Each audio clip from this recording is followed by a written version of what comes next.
Yes, I know, it's been quite a while. I do apologize for my lack of providing content these past few months or weeks. I have been indeed. I have been busy. I'm gonna lie.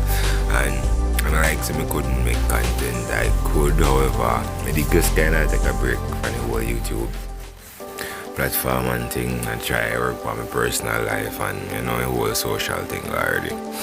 But yeah, back again with another video. In this video we will be covering the when Columbus came to Jamaica and basically covering some highlighting some important events that took place and also giving you guys your understanding or a reminder. Because we did this in high school, so for all, shout out to all you that actually still remember all of this and thing. But stay tuned and see what go on. Alright people, so did you know that Christopher Columbus landed in Jamaica on May 4th, 1494? In his log he described Jamaica as the fairest island that eyes have beheld. Mountains and the land that seemed to touch the sky, all full of valleys and fields and plains. In Jamaica, the Spanish Marines found the gentle American Indian people, which are the Tainos, who named this island Jamaica, meaning land of wood and water. The words hurricane, tobacco and barbecue were also derived from their language. Under the Spanish settlement, the entire Indian population, perhaps 100,000, died from a combination of forced labor and European infections, like the common cold, to which they had no immunity. In 1509, the Spaniards established a capital called New Seville, words will be on screen, near the town of Ocherias. The Spaniards actually called the area Las Carias, meaning waterfalls. The English misunderstood, interpreting Las Carias to the meaning of 8 rivers, hence the name of Ocherias. Today, the foundation of New Seville are under excavation and the search continues for the 2 ships that Columbus docked nearby.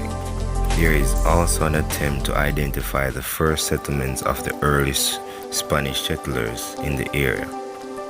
In their century and a half of rule, the Spaniards brought sugarcane and later slaves from Africa to cultivate the cane.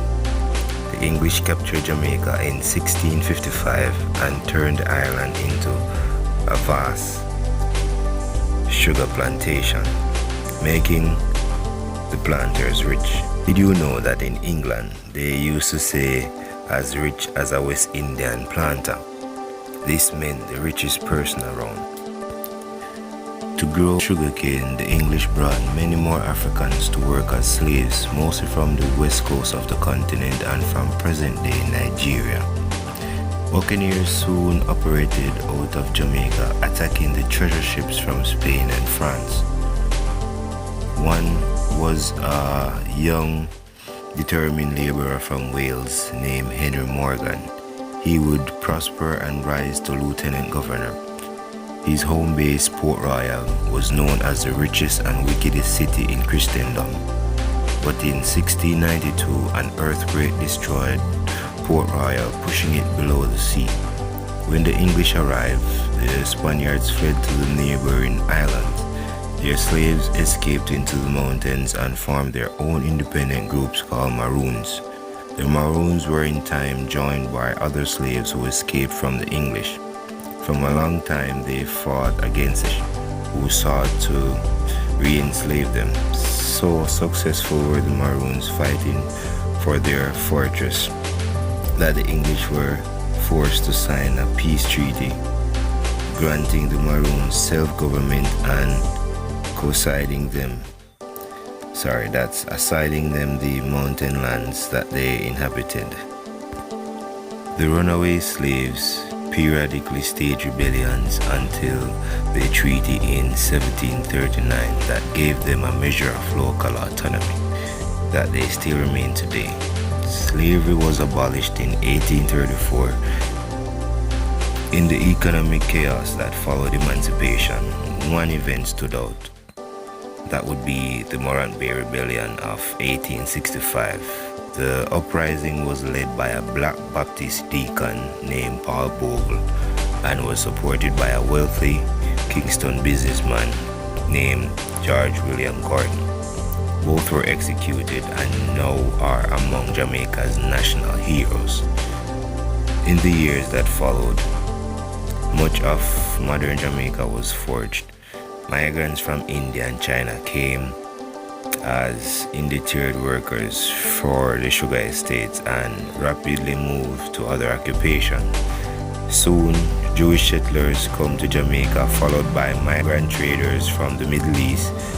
Altogether, these groups created the diverse people of Jamaica today, to which we owe the national motto, out of many one people. In the 1930s, politics in Jamaica was born. Two very dissimilar men, Norman Manley and Alexander Bustamante, who in a uniquely Jamaican coincidental way happened to be cousins.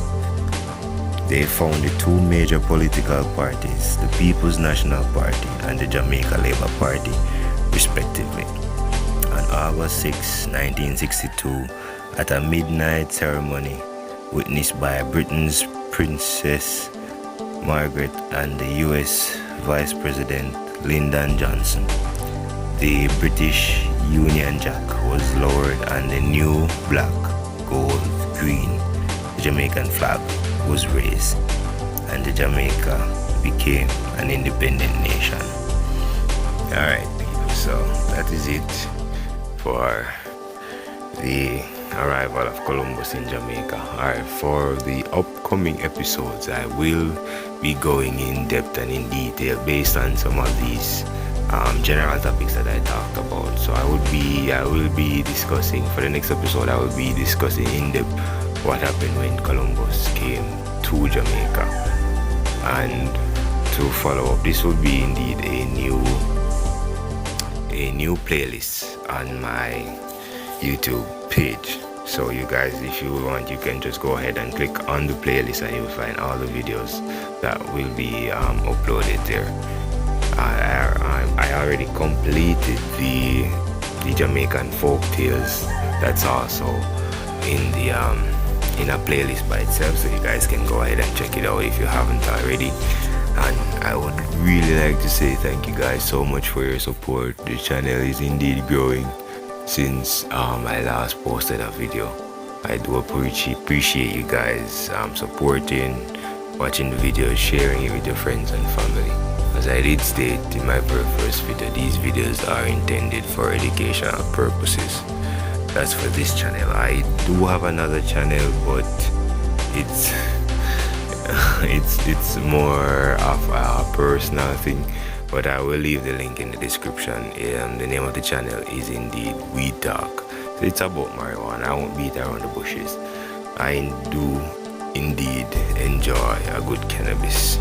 So yeah, the channel is run by me and a cousin of mine. So yeah, you guys can go ahead and check it out, leave your comments and let me know what you think about it, so you can go and subscribe to that channel as well and get a different feel of who your host is.